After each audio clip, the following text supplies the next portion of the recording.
നമസ്കാരം. ഇനി മുതൽ യിലേക്ക് പോകാൻ വിസയെക്കുറിച്ച് അധികം ചിന്തിക്കേണ്ട. വിസ ഓൺ അറൈവൽ നയം ഇപ്പോൾ വിപുലീകരിച്ചിരിക്കുന്നു. പുതിയ മാറ്റങ്ങളെക്കുറിച്ച് അറിയാൻ ഈ വീഡിയോ മുഴുവനായും കാണുക. ചാനൽ ആദ്യമായിട്ട് കാണുന്നവർ സബ്സ്ക്രൈബ് ചെയ്യുക. വീഡിയോയ്ക്ക് ഒരു ലൈക്ക് കൂടി ചെയ്യുക. ഇനി Singapore, Japan, south Korea, Austria, New Zealand, Canada എന്നിവിടങ്ങളിൽ വിസയോ റെസിഡൻസി പെർമിറ്റോ ഗ്രീൻ കാർഡോ ഉള്ളവർക്ക് വിസയില്ലാതെ പ്രവേശിക്കാം.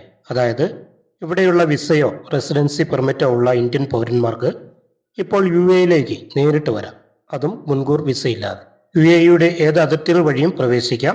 US, യൂറോപ്യൻ യൂണിയൻ, UK വിസയുള്ളവർക്ക് മാത്രമായിരുന്നു നേരത്തെ ഇത് ബാധകം.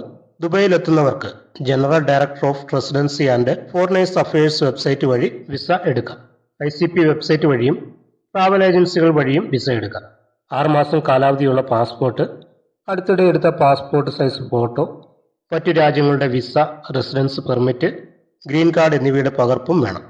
14 ദിവസത്തെ പ്രവേശന വിസയ്ക്ക് 100 ദിർഹമാണ് ഫീസ്. 14 ദിവസത്തിന് ശേഷം 250 ദിർഹം നൽകി കാലാവധി നീട്ടാൻ കഴിയുന്നതാണ്. 60 ദിവസത്തെ വിസയ്ക്ക് 250 ദിർഹം ഫീസായി നൽകണം. ഇനി മുതൽ യിലേക്ക് പോകാൻ വിസയെക്കുറിച്ച് അധികം ചിന്തിക്കേണ്ട.